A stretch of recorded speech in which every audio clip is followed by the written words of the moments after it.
Okay, good morning, everyone. It's Tuesday, October 14th. The time is 9:30 a.m. Let's go ahead and call the meeting to order. Erica, can you please do the roll call? Commissioner Mollica? Here. Commissioner Henson? Here. Commissioner O'Dorisio? Commissioner Baca? Here. If everyone can please stand and join me in the Pledge of Allegiance.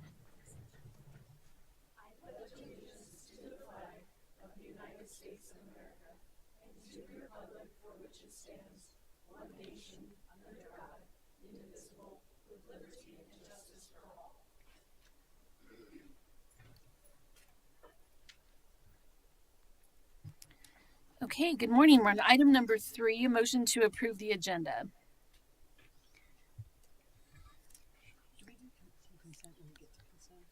Madam Chair, I would like to modify the agenda, approve the agenda with making a modification to 6D. I'd like to pull that off and move that to new business. It might even be better to move to land use hearing. I guess I'm confused as to that, and we can have that discussion when we get to new business. Okay? So with that said, I move to approve the agenda with the modification of 6D to currently new business, which may then be moved to land use. I'll second.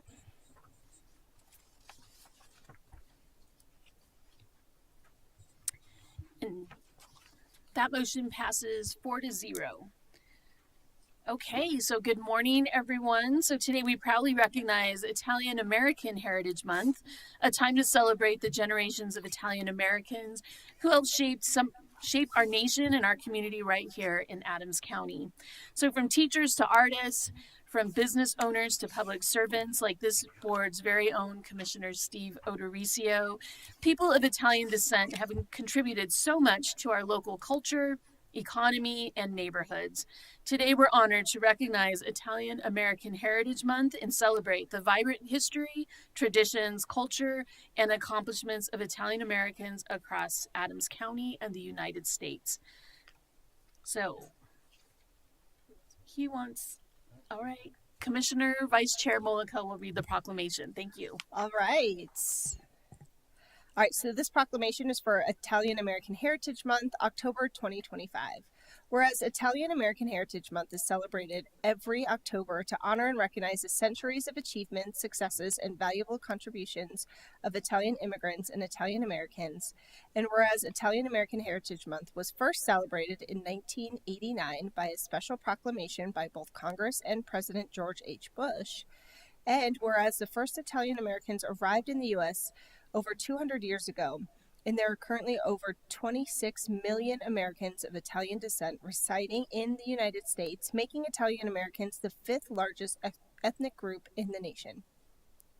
And whereas Italian Americans significantly contributed to Colorado's development as a prominent state in railroad transportation, mining, timber, masonry, and agricultural production and distribution. And whereas Italian Americans have been and continue to be significant contributors to Adams County's rich history of agriculture, education, industry, and commerce. And whereas County Commissioner Steve O'Dorisio, Chief Coroner Monica Brancucci Jordan, thank you, I knew I was going to mess that up, and Sheriff Gene Claps are just a few of the many Italian American elected officials who have demonstrated commitment, leadership, and dedication in fulfilling their duties to the residents of Adams County. And whereas each year Italians and Italian Americans around the country take time to celebrate their heritage, history, and culture with festivals and parades.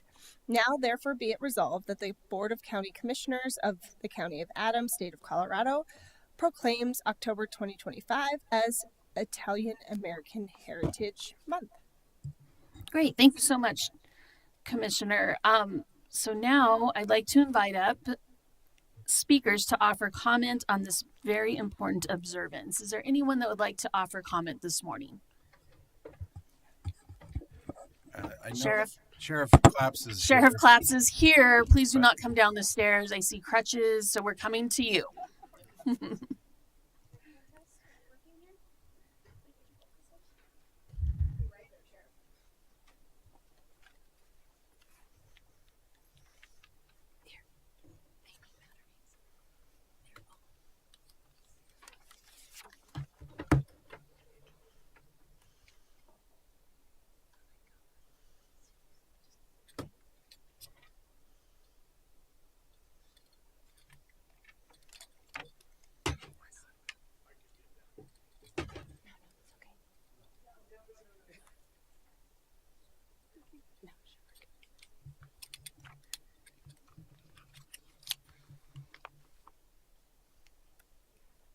Microphone test.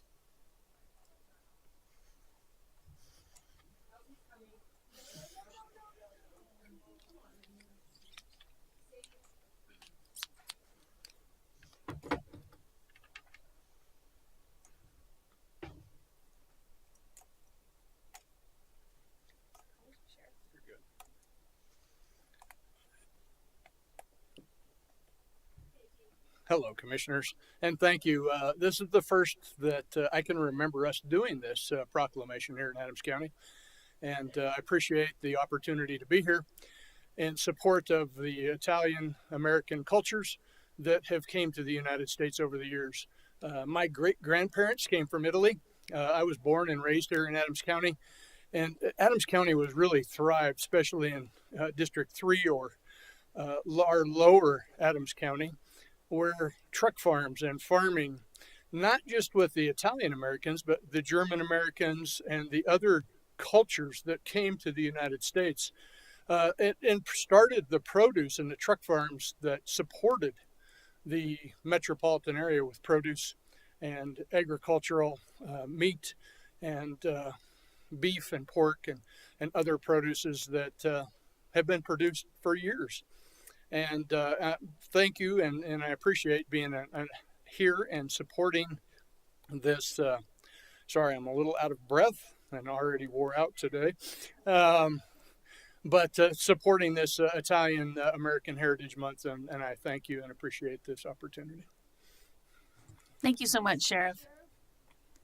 Madam Chair.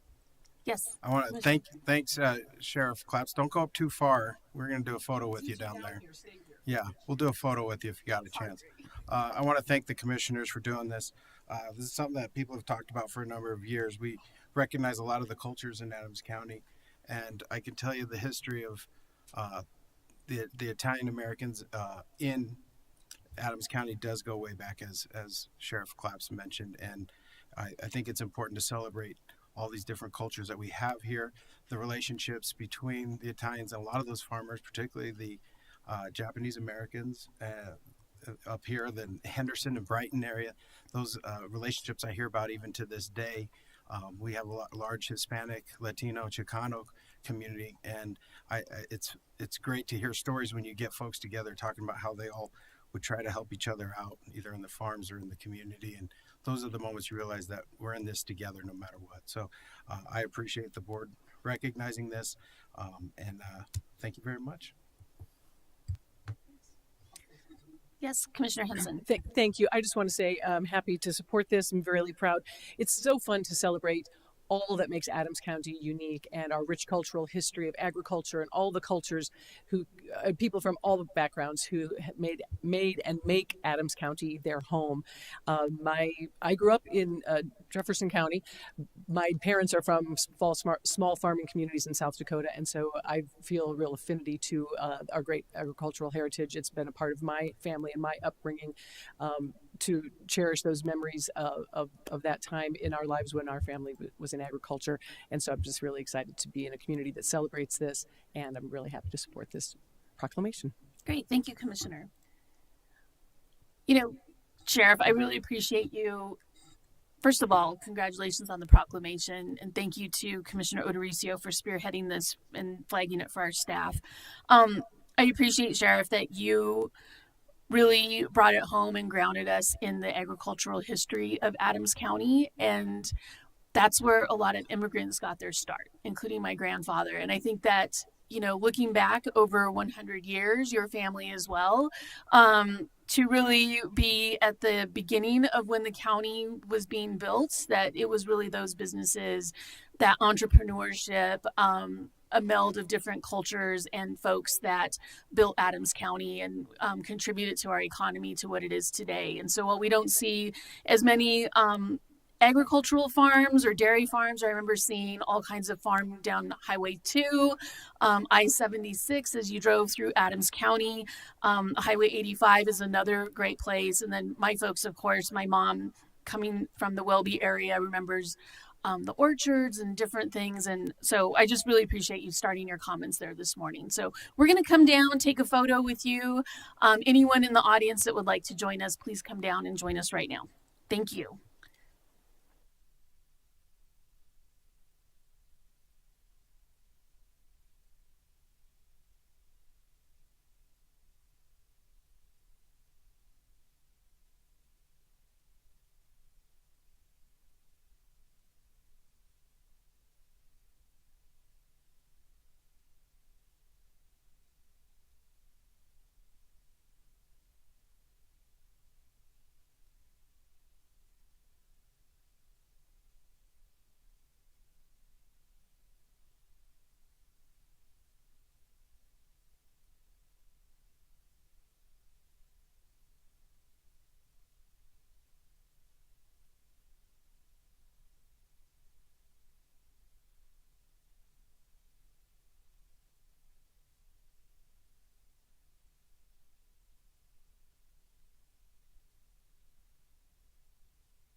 Okay, next item on our agenda, we're on item number 5, is public comment. So Jamie, do you have anyone sign up for public comment? We do have one person, but it looks like it's for the land use case. Okay, so we'll take public comment for land use a little bit later on in our agenda. So anything from elected officials? Not today. Okay, quiet group this morning. We're on to the consent calendar, item number 6. So item D has been moved to further down in our agenda. So we'll be approving items A, B, C, and E. Madam Chair, go ahead. I move to approve the consent calendar with the omission of item D.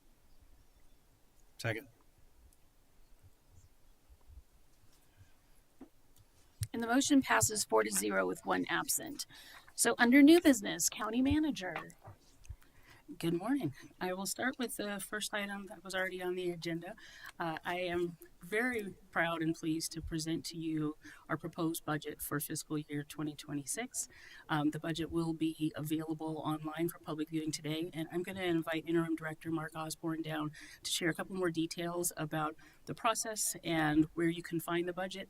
And also just wanted to acknowledge the work of all of our staff, our budget staff, and all of our departments who have put together a very thoughtful, sustainable, and community-focused budget. We will be sharing more with you later today and in the coming weeks about the budget. I'm just very pleased to have this item on the agenda, and I'll turn it over to Mark. Good morning, Commissioners. I'm Mark Osborne, Interim Budget and Finance Director for Adams County. As required by the state of Colorado and as part of our 2026 budget process, we have prepared a proposed 2026 budget for your consideration, for public inspection, and for comment. So notice of the proposed budget was published in the North Glen Thornton Sentinel on October 9th, 2025. The proposed budget is currently available on our website, and we'll be having a series of study sessions with the board over the next few weeks to review the proposed budget in further detail as we move towards adoption later in the year. So plenty of details forthcoming, but so that's our process, is lots of open study sessions. We've had several, including meetings with all the departments and elected officials to talk about the various needs that are present in the county and their requests for the next fiscal year. We'll continue to refine the budget over the next few weeks, and the goal is to adopt before Thanksgiving. So any questions at this time? Okay. Commissioner Henson. Thank you. Yes, I don't have any questions. I just want to acknowledge again, as our county manager did, the work of all the departments. I think last week we all referenced that 2 weeks ago we spent a lot of 3 full days in budget meetings, and that each department presented to the commissioners where they are, what they need, where they are, where they're going, what they need to get there. And I really appreciate the work of staff and the transparency. And so please, anybody who wants to know, go out and go see the hard work of our staff here in the county to be transparent and thorough and very mindful of how we spend taxpayer dollars here in Adams County. Great. Thank you, Commissioner. Other commissioners? So I want to thank, this was a big lift for our team this year. So thank you, Dion. Dion was permanent as of July 1st of this year. I want to thank Mark Osborne and Mark Kluth for your leadership and for helping all of our departments and elected officials through this process. Outstanding job on all of the presentations. So the boards had almost 3 full days of presentations. It was very apparent by the quality of the presentations that a lot of work had been put in. So I want to thank our DCM, our executive leadership team, of course, Lindsay and Dion. Heidi sat with us, our county attorney, the entire time. It's a huge lift to get our budget in place and to navigate and identify all of the things, all of the different challenges that we have, whether it's federal funding, state funding, our own funding, grant funding, to separate out all of those revenue streams of all of those funding pots and to really hone in on what is important for Adams County. And so as many communities across the Front Range, there are budget challenges everywhere as sales tax continues to drop. There's uncertainty, and thank you for grounding us on the very first day that we had the Leeds Business School from University of Colorado come and give us an economic outlook for Adams County. They will eventually give that same type of presentation to the state. What we're seeing is uncertainty in households when it comes to buying, your buying power and sales tax, and a constriction of whether it's higher grocery prices, gas prices are down, but we're seeing it across the board, not just here in Adams County. Our cities are seeing that effect.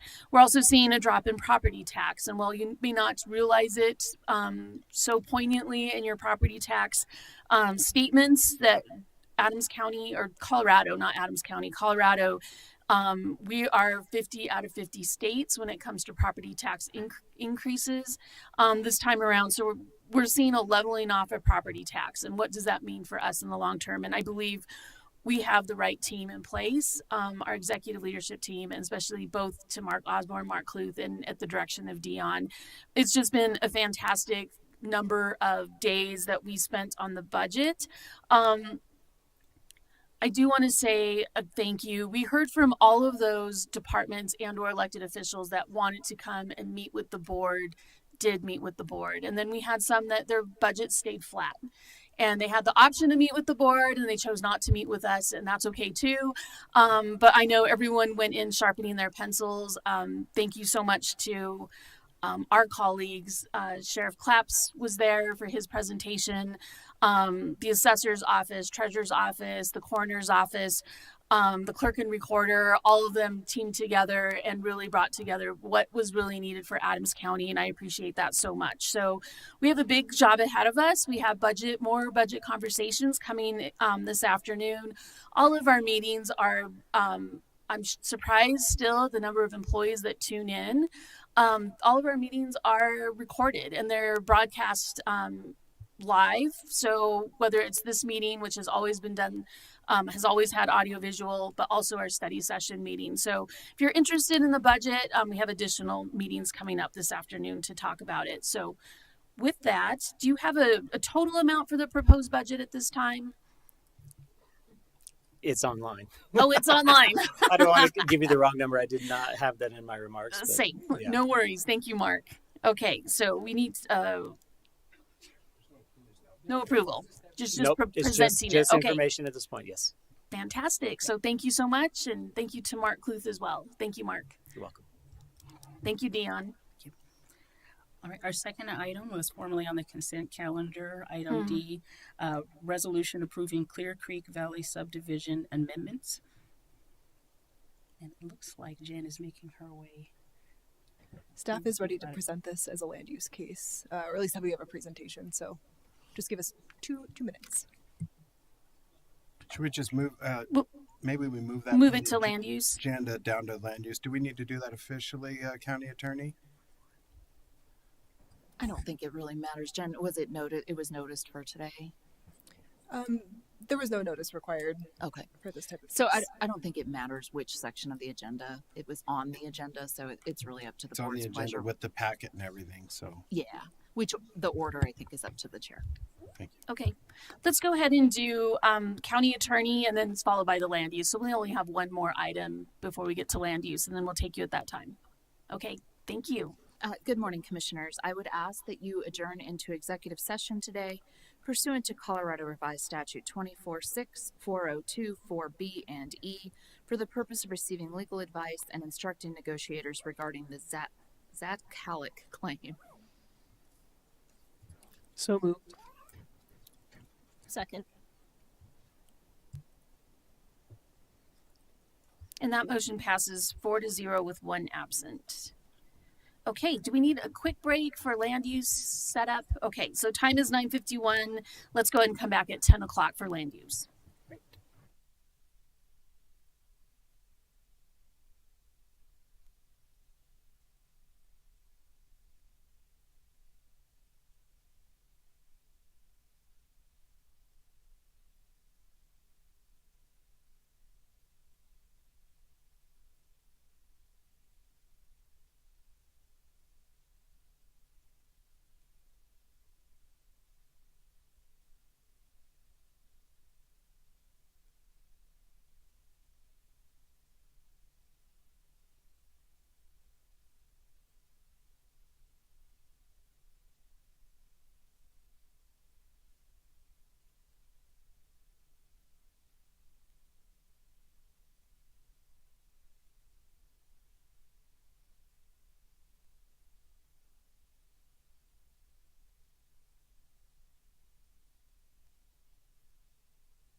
All right, the time is 10 a.m.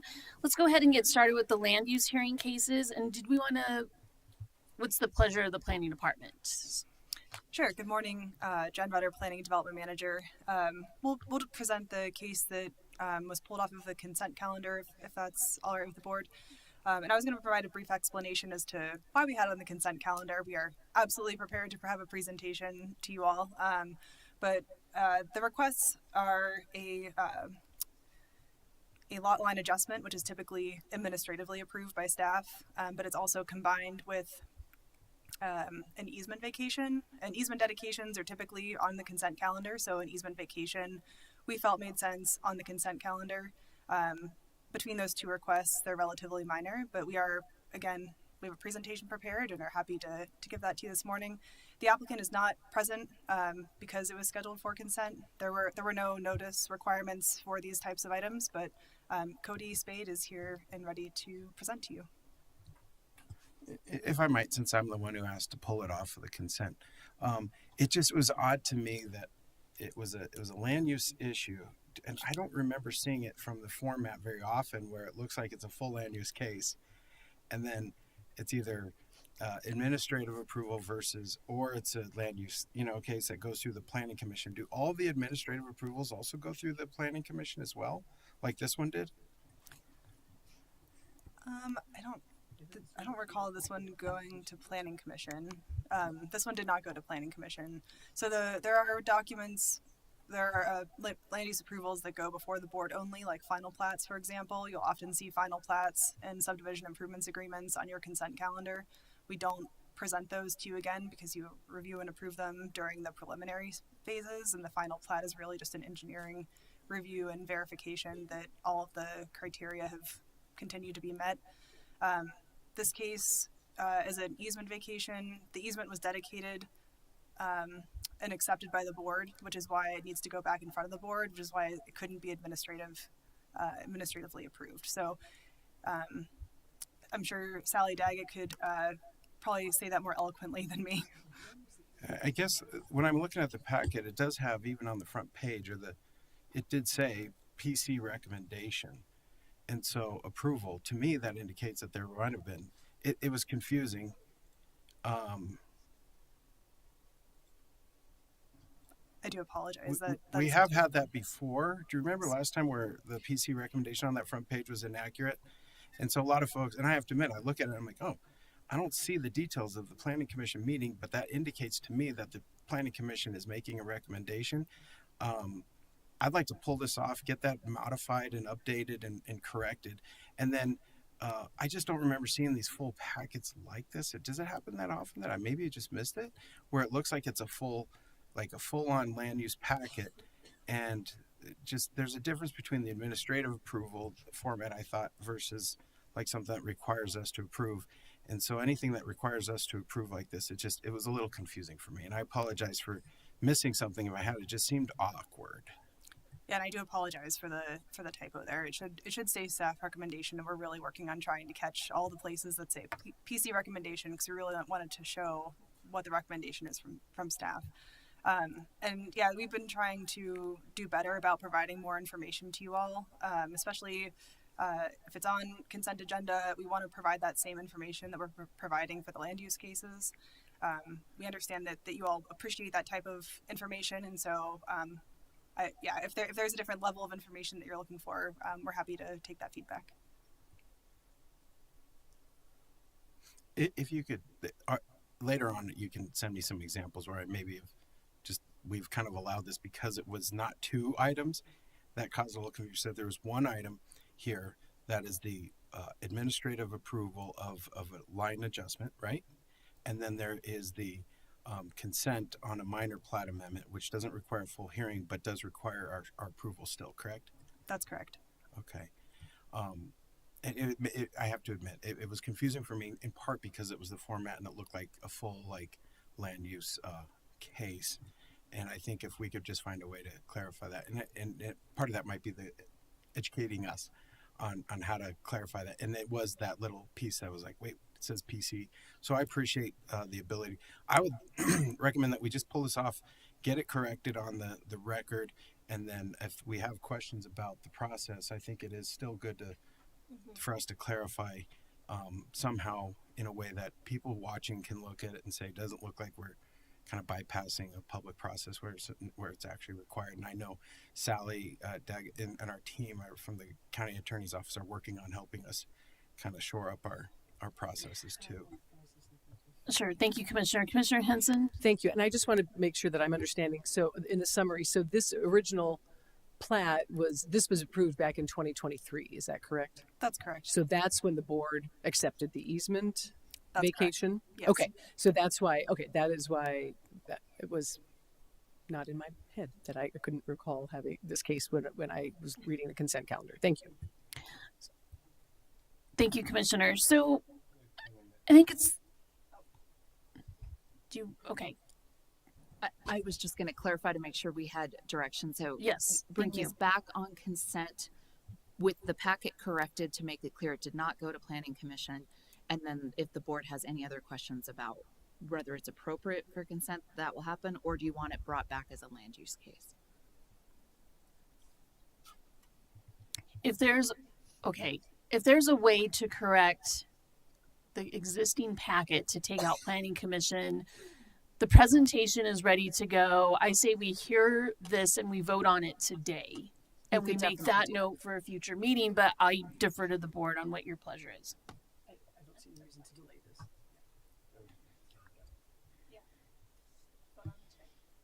Okay, so the consensus is to vote on it today. So if we can go back and make that one correction, can we do that in our agendas? Yeah, I Agenda. mean, basically we've already done that on the record, and so then we'll just make sure that that can be replaced in the packet going Okay. forward. Okay, thank you. So we're ready for the presentation.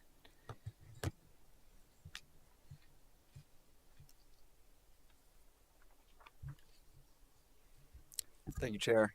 Good morning, Board. My name is Cody Spade. I'm a planner with the Community and Economic Development Department. I'm here to present to you case number PRC 2025-18, Clear Creek Valley Subdivision Amendments, that is located at 6501 Lowell Boulevard. As mentioned, there are two requests before you this morning, one being the minor plat amendment to vacate a portion of a 10-foot utility easement, the second being a lot line adjustment to the Clear Creek Valley subdivision. Here's an aerial view of the site that is outlined in red. It is located at the northwest corner of 64th Avenue and Lowell Boulevard. And as mentioned as well, this original PUD was approved in 2023.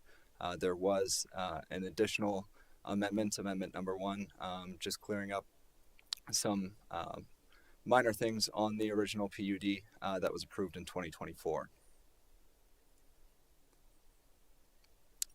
The site is zoned PUD to the north and west.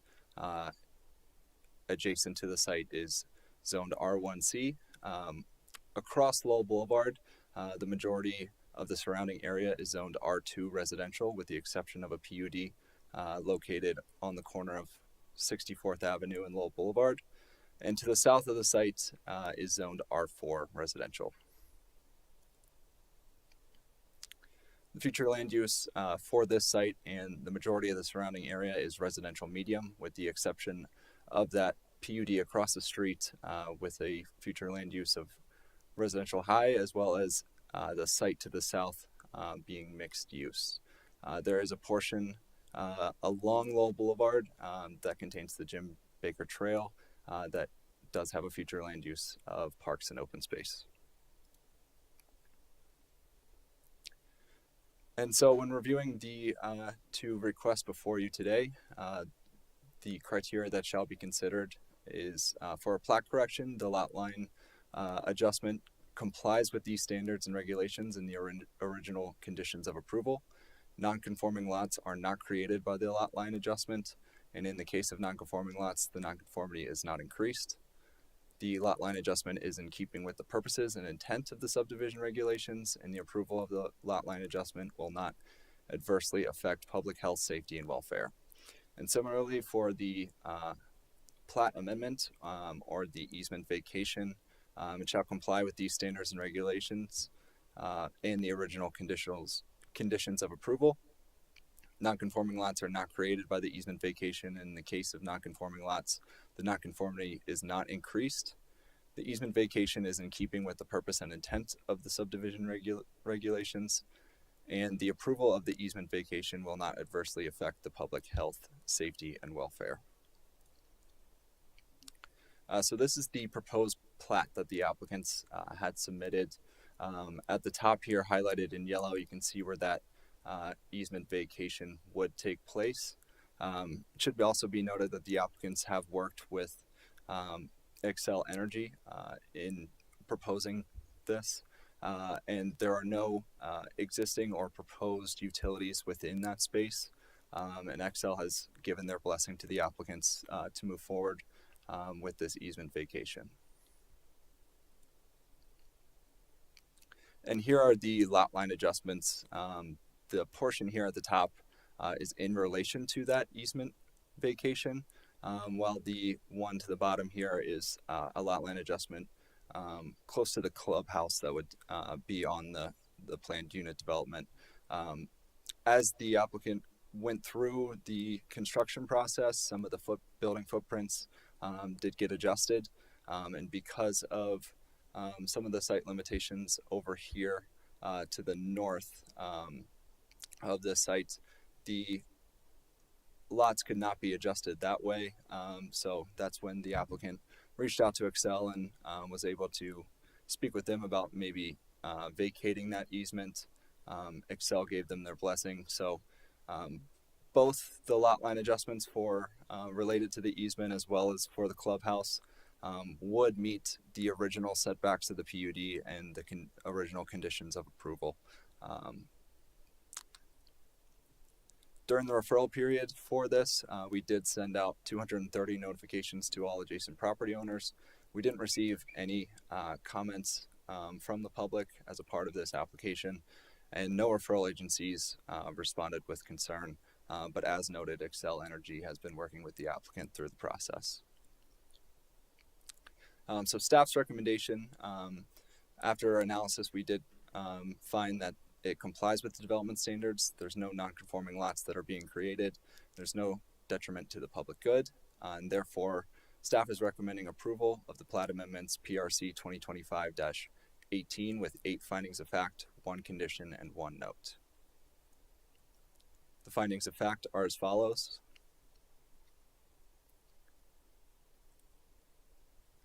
The condition to the applicant would be that the property shown in this plat may be developed and used only as depicted on this approved plat. All elements and features of the plat and all representations made by the applicant in record of the Planning Commission and Board of County Commissioners proceedings are conditions of approval.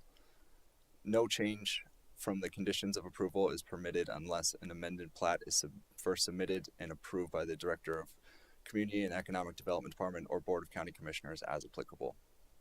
And finally, the note to the applicant shall comply with all building, zoning, fire, engineering, and health codes and regulations. And that concludes my presentation. I'm available for any questions. Thank you. Great, thank you so much. So at this time, we're going to take questions from the board for staff. Commissioner Odorizio. Okay, just to clarify, so there are 2 parts to this. If we go back to the slide that talks about the 2 parts, I think that, okay. The first one is the minor plat amendment. To vacate a portion of the utility easement. This is something that requires board approval, correct? Yes. That's correct. That's correct. It's basically you're extinguishing an interest in real estate, so that needs to be approved by the legislative body. Perfect. And this is usually done in, this first part is usually done in a consent format because it is such a minor change. Correct. And that's according to our regs and our standards. According to your practice, I guess is probably the best way to say it.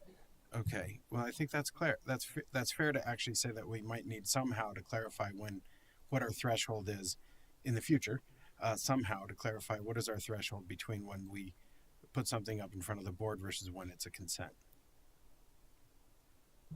I guess it's whether it's still before the board but whether it's on the consent agenda versus a required public hearing, and an easement vacation doesn't necessarily involve a full-blown public hearing where the public, gets advance notice and is entitled to speak. Something this minor, I don't imagine would justify such a formality of that type of a hearing. I guess what I'm trying to figure out is that reflected in our regulations and standards, that threshold of determining when something should require public hearing versus when we just want to push it through as a consent. I'm not sure the regulations necessarily talk about consent, but versus public hearing. But if a public hearing is required, it comes forward as on the public hearing agenda. So the regs don't specifically address, this can be handled on consent. There isn't the consent agenda reference in the DSR. But it doesn't say But it doesn't the hearing. Right. Yeah. So I think it's just somewhere we need to be able to identify, like, when do we require a public hearing and not? That's late. When something requires a public hearing, that's very much spelled out in the DSR. And in this case, this is not one of those things that requires Right, that it says expressly that you have to have a public hearing. Yeah, I think it would be good for us to just clarify that in a list of what are the actions that require public hearing, which ones don't. It's part of the DSO project for sure. That's exactly what I was waiting for you to say. Yes, we're working on it. Thank you. So for me today, I would support, since we still have to approve number one, I would still at the end of this conversation approve that, noting that we will try to also clarify that distinction in our future work on the development standards overhaul. And then number two, the plat correction is something that can be done through an administrative approval by our staff, not requiring the board to officially approve, correct? That's correct. And I believe that has already happened in this case, correct? Well, the staff or CED director is ready, willing, and able to approve that, but is waiting on the easement vacation to be processed by the BOCC. That makes sense now that this is a consecutive issue, not a concurrent issue. So my question was, why is this number two even coming in front of us? And the answer is it's really not. It's number one is coming in front of the Board of County Commissioners for approval, which will then follow up with the administrative approval after that. We had the applicant do a single plat to cover both of these issues. That makes so sense. That's in there's always the issue about, well, who are the proper signatories to a plat, and so staff made the decision that it was best to, because the easement vacation needed to be approved by the BOCC, to just combine the two, and so there could be a single plat just signed by the BOCC and handle it that way. Got it. And our regulations say that anything that could be an administrative approval can just be handled also by the Board of County Commissioners. Correct. Right. So when we do make the motion, it should cover both of these. Thank you so much. No, I appreciate that. Thank you for the clarification, and I appreciate everyone's patience as we kind of work through some of this, because this doesn't always happen this way. If I'm wrong, I need you to show me some of the examples in the past. If not, then maybe I appreciate again your patience, and you guys are doing a great job, and you clearly did a lot of work and due diligence on this. So thank you. Great. Thank you, Commissioner. Any other questions for staff from the board? Okay. Yep. There's no applicant presentation today. Is anyone here for public comment on this? I'm not anticipating any since it was on consent. Okay. So it's to the commissioners for discussion and or a motion. I'm happy to make a motion if we're ready. All right. Great. Thank you. The motion slide just went away. It's back. It's back. Okay, so I approve the resolution. Oh, I move to approve the resolution for Clear Creek Valley subdivision amendments. Could you bring up the slide that talks about the facts and the condition, because there is a condition and facts associated with this. All right, so I move to approve the plat amendments for PRC 2012. Went away. Hold on. I have it here. Maybe. Okay. For PRC 2518 with 18 findings of fact, 1 condition, and 1 note. It's 8 findings. I will 8 second. findings of fact, 1 condition and 1. I got that. Thanks, guys. I will second. Good.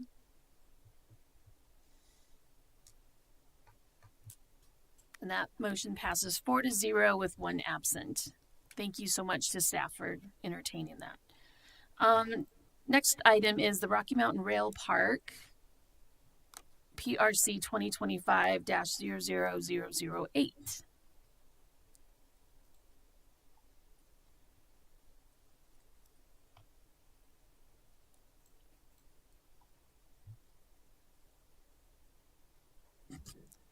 Good morning, Commissioners. My name is Greg Barnes with the Adams County Community and Economic Development Department. And this case is the Rocky Mountain Rail Park Lot 11 replat. This application was filed by Rail Land Company, LLC. It's for a subdivision replat to create 3 new lots on approximately 39 acres within the Rocky Mountain Rail Park planned unit development.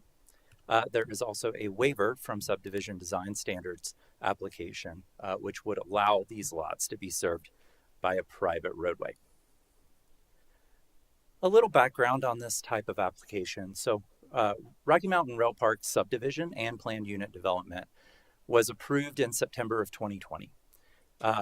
In February of 2021, the property owners split Lot 11 within that subdivision by land survey plat. Both of those new lots that were created, or parcels I should say, were more than 35 acres, so they legally went through a land survey plat to split those into lots 11A and 11B. The application before you is taking the lot 11A that was created in February of 2021 and further subdividing that into 3 new lots. So first, let's get a little context of where the site is. The subject property is highlighted here in blue. It is just to the south and southeast of the Colorado Air and Spaceport. Rocky Mountain Rail Park runs pretty much north to south in this area that I'm highlighting here. It's just south of East Colfax Avenue, which is US 36 in this area, and just north of I-76. I'm sorry, I-70. The subject property, when you zoom in on it, it's undeveloped at this time. Just to the south, which is a lot 11B that I mentioned earlier, is LKQ. The site is just south of Colfax Avenue. It's just a little bit to the west of where Pedersen Road is, which is this north-south street here.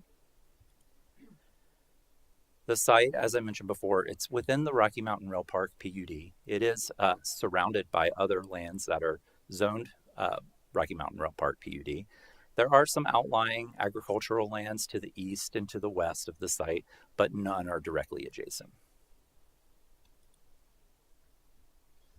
This site also falls within the Colorado Air and Spaceport sub-area plan. The future land use designation within that plan is Community Hub, and that anticipates that this site would be served by commercial, retail, open space, mixed-use residential possibly. And within the Rocky Mountain Rail Park PUD, that planned unit development was approved for industrial and commercial uses in this area. So in terms of what the site looks like now, the east and west pictures show the frontage along Colfax Avenue. If you look to the east on the right side of the photograph, this is the site. There is some terrain that goes upward from the road. Looking to the west, it's relatively flat. You can see the tower for Colorado Air and Spaceport off in the distance. Looking to the south, you can see looking up into the site. And then directly to the north, across Colfax, is the Rocky Mountain Rail Park PUD, which is largely undeveloped at this time. A better look at what this subdivision replat would do. So this is the 39-acre lot 11, and they are looking to split this into 3 pieces. The lots would be 10 to 13 acres in all. The use of the lot would not change. It would still be subject to the Rocky Mountain Rail Park PUD requirements. The minimum lot size in the Rocky Mountain Rail Park PUD is consistent with what is being proposed. When reviewing a subdivision replat, there is specific criteria of approval that is listed within the Adams County Development Standards.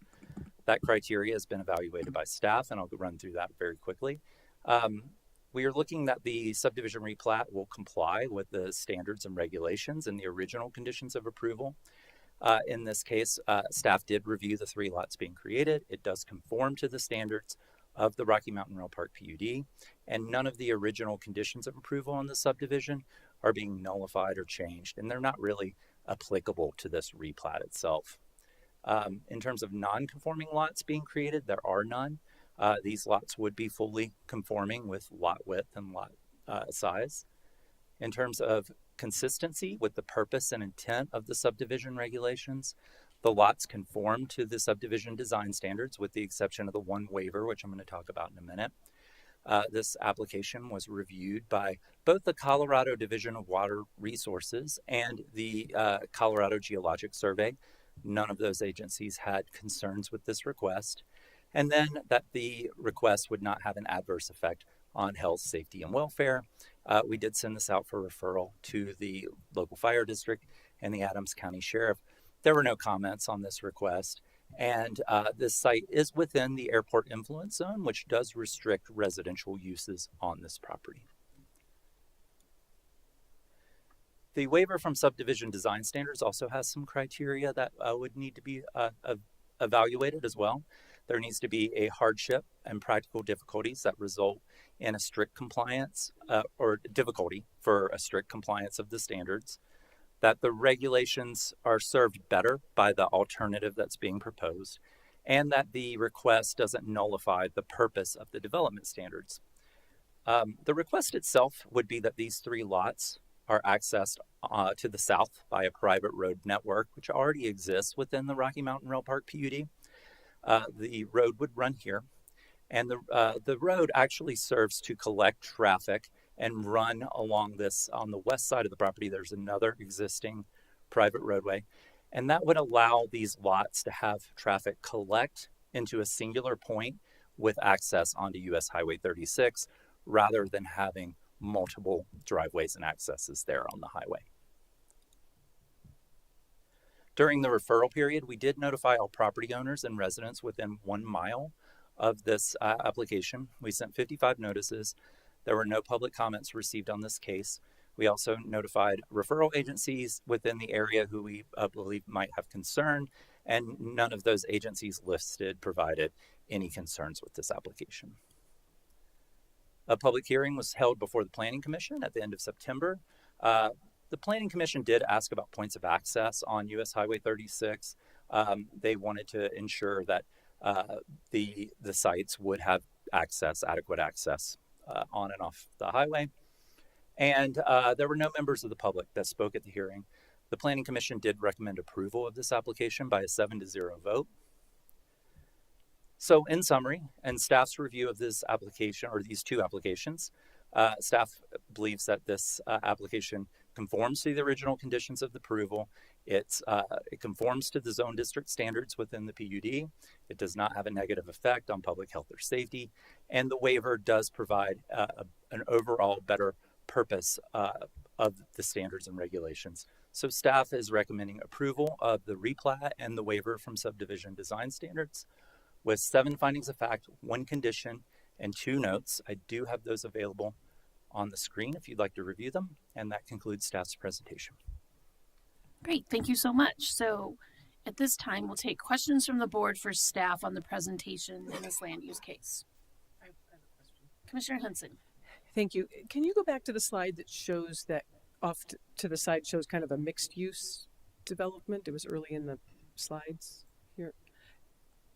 Thank you. I just want to make sure I'm understanding what the purpose is of showing this community hub. Is that what it is previously zoned to be, or was a potential future land use? Because that's clearly, and is that commercial or is that a mixed use with residential? Because as you said, residential actually is not allowed at this site because of the airport influence zone, correct? So that is correct. That Okay. residential was not. So allowed I there are like because 5 questions in there, so I apologize. That's okay. It's okay. I think I have them all. So the purpose of this slide was to talk about the comprehensive plan and the future land use for the area. The Colorado Air and Spaceport sub-area plan was adopted with this property having a designation of community hub. That was adopted after the Rocky Mountain Rail Park planned unit development was approved. Oh. But the Rocky Mountain Rail Park planned unit development does allow for both commercial and industrial uses within this property. And although it doesn't necessarily pertain to the splitting of lots, it does give the board some background on the types of uses that we would like to see long term on the property, which does include commercial and retail. Okay. But and I guess another question is, so what's being requested today is not per se like a variance or a they're not asking for a use that is not allowed. They're just choosing one of the allowed uses. So the uses are unaffected by this application at all. It's just the splitting of lots. It's just the splitting. Okay, so That's correct. So we don't know exactly. Well, maybe that'd be a question for the applicant. So they want to split this into 3 lots, and again, I guess a question would be for traffic safety. I mean, it seems to make sense to me. I understand why they were asking for that private road to be built on the south border of the lot, so that there's one access point onto Colfax or Highway 36 rather than 3 separate ones in close proximity. Was that our staff's determination for safety, or was that the applicant? Can you just give me some background on that, please? Sure. So the applicant recommended it, and staff reviewed the application. Our traffic engineers did review that application, and we agree that that may be the best alternative, rather than having each individual of the 3 lots have a point of access on Colfax Avenue. And the private road is already in existence. It's not being constructed. It's already there. Oh. Mm-hmm. Oh, I thought, well, then what's the waiver for? The waiver is to allow those 3 lots to have access on a private road rather than on a public roadway. Okay. All right. Thank you. Those are my questions for right now. Okay, any other questions for staff regarding this land use case? All right, so then we move on to the applicant to do a presentation.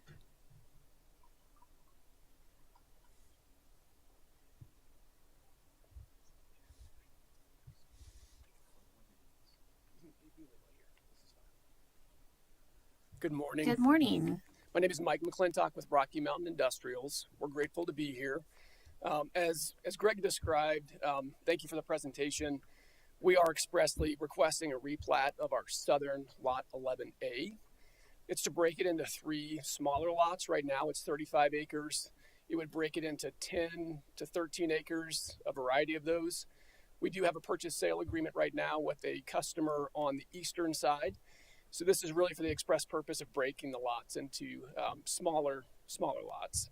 We are not changing the land use, as Greg mentioned, and it is actually constructed today. The infrastructure is there. LKQ's been operational for the last 3 years, utilizing the access points that Greg described.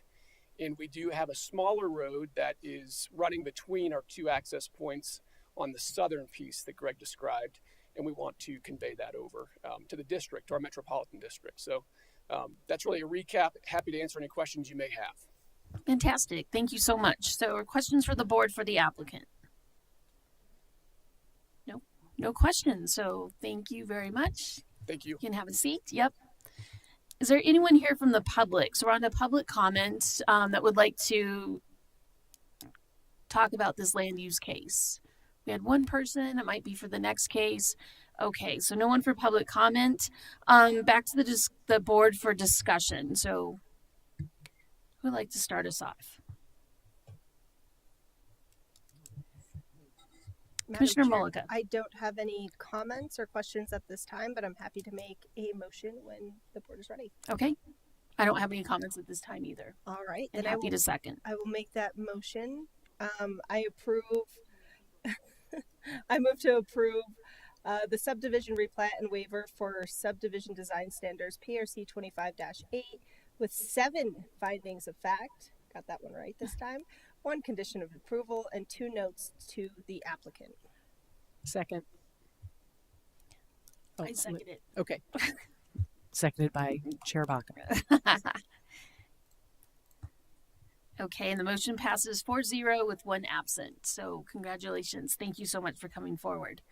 Okay, we have 1 more land use case. Land use RCU 2025-16820 Pecos Street, a rezoning, and it's being requested to continue. Good morning, Commissioners. Jen Vetter, Planning and Development Manager. This morning, I'll be presenting 6820 Pecos Street rezone RCU 2025-1, located at the northeast corner of West 68th Avenue and North Pecos Street. So the request is for a zoning map amendment from residential 1C to commercial 2. After the Planning Commission hearing, the applicant wanted some additional time to work with the neighborhood. So we are requesting, and the applicant has requested a continuance of RCU 2025-1 to November 4th, 2025, Board of County Commissioners hearing at 9:30 a.m. Great, thank you. Thank you, Jen. Yes. Yeah, I can support a continuation today. I'll ask that we have an executive session sometime between the time of this hearing for the continuation and before the next actual hearing, perhaps earlier rather than later, to get legal advice on what is contained within the information that was given to us today. So that's more of a request actually for the attorney than it is for Jen Rutter and team.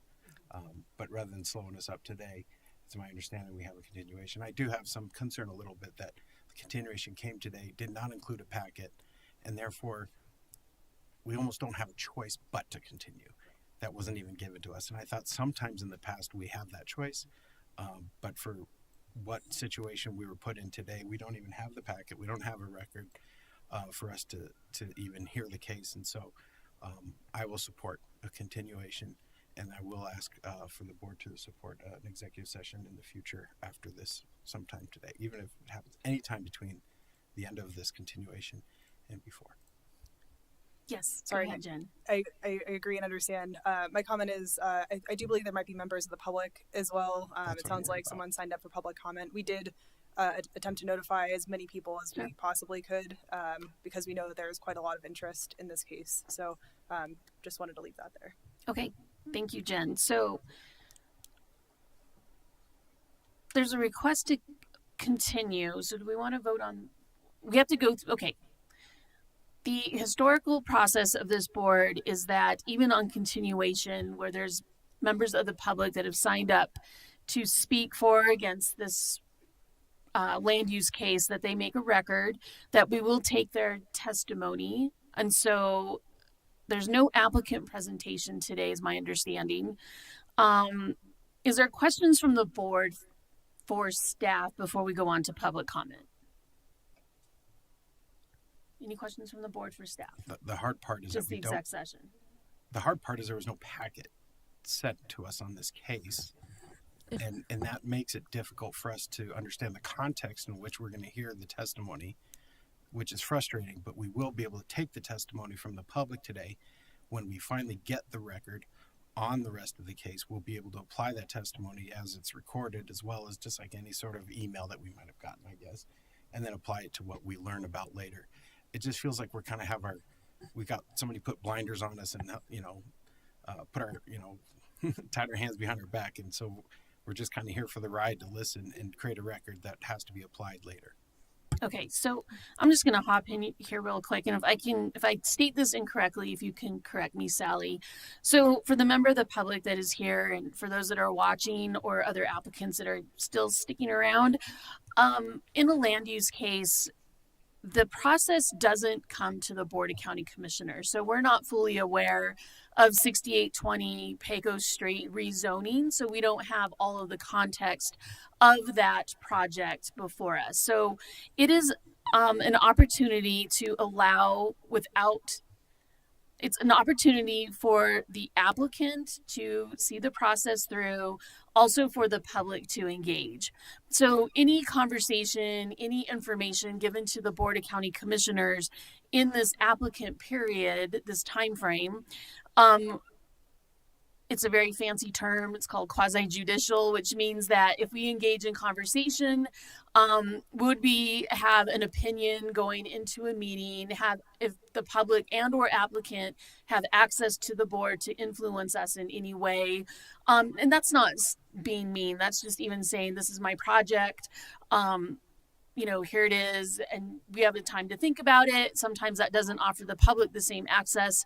So we are quarantined during this application process until it comes to the land use hearing case, which is today. So what Commissioner Odricio is talking about is that we will go ahead and accept the testimony, but we've seen the email. So those that are in the public that have sent emails, we forward your emails on. We don't actually even read those emails. We forward them on to staff because, again, that's in that quasi-judicial quarantine period. We do appreciate your outreach and your concerns and specifically how it affects your neighborhood. But we will go ahead and accept public testimony, but we don't know all the parameters or the ask of this case. Is that fair? Okay. Okay, we're okay? Okay, great. Thank you to the attorneys. So there is a request for an executive session. Is there an order of preference to the attorneys if we do continuance, executive session? How would you like to see this go through? We do need to take the public comment. Yeah, before. Commissioners, I think because it is our practice to take public comment, we don't have to do that, but Okay. we've always done that just to Yes. honor the people who come who didn't hear that there was a continuance. And then it would be my preference that we schedule the executive session as our time allows on a Tuesday or a Wednesday, either this week or next week, to get it done before the next public hearing on this matter. Because I don't believe you need the executive session to determine the continuance, if I'm correct. Okay. Okay, so at this time, there's no applicant presentation. There's a process to the land use. We're on to public comment. So, Jamie, who do you have signed up for public comment? Ben Carter. Okay, is Ben still with us this morning? Yes, if you can please come down to the front, to the podium and state your name and address for the record. Hi, my name is Benjamin Carter. I live at 1338 West 67th Place, Denver, Colorado, 80221. You're good. Denver in name only. So I'm here representing a number of fellow members of my district and the nearby area, as well as some neighborhood business owners, including a gas station owner up the street who always participates with us so lovingly.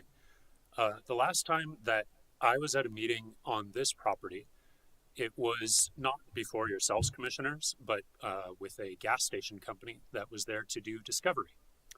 This gas station company had it represented to them that the community would welcome a gas station.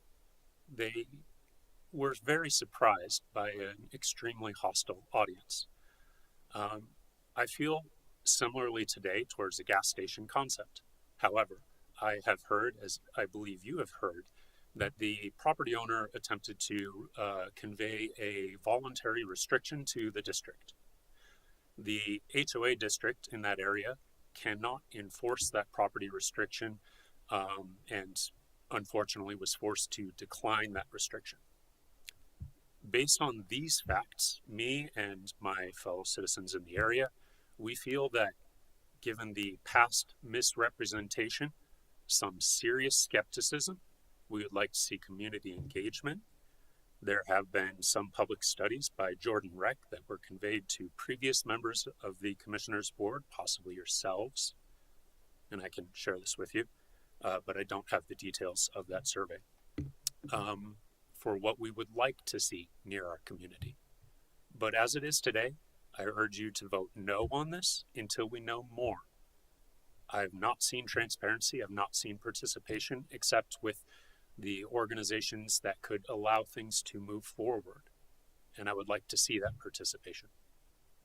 Thank you. Okay, thank you so much.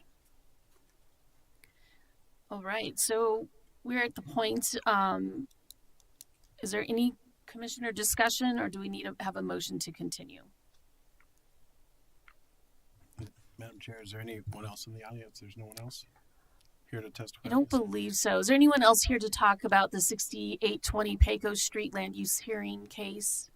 I think most is our staff, and then the prior applicant is still here. Okay, anyone else here for 6820 Pecos Street? Okay, so let's go ahead and move on to commissioner discussion. Thank you, Commissioner Odricio. Madam Chair, I would move to Mr. Carter. What he brought up are a couple things that are interesting. that need to be addressed and should be added to the public record. I'll go look for some old emails to forward on if it's relevant to the case from neighbors regarding stuff that I didn't think addressed this case, because some of those emails came long before this case was even filed. But I'll still add those since they're now part of the context of the discussion to the record, and I'll forward that to staff and to the team. With that said, I also think that he brought up the issue of enforceability of deed restrictions, which is one of the things that I think we can get legal advice on in our executive session. With that said, I would move to continue RCU 25-1, which is 6820 Pecos Street Rezone, to November 4, 2024, Board of County Commissioners hearing at 9:30 a.m. Second. Thank you, Commissioners. I also agree with the continuance. Thank you for your testimony to the neighbor, to Mr. Carter. In order to get more information, we will have to continue this case because the board hasn't seen any information regarding the case. So I also support to continue.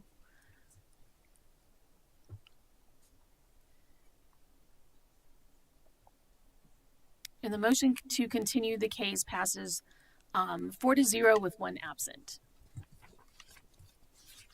Okay, so with no additional items on our agenda this morning, we are adjourned at 10:46 a.m.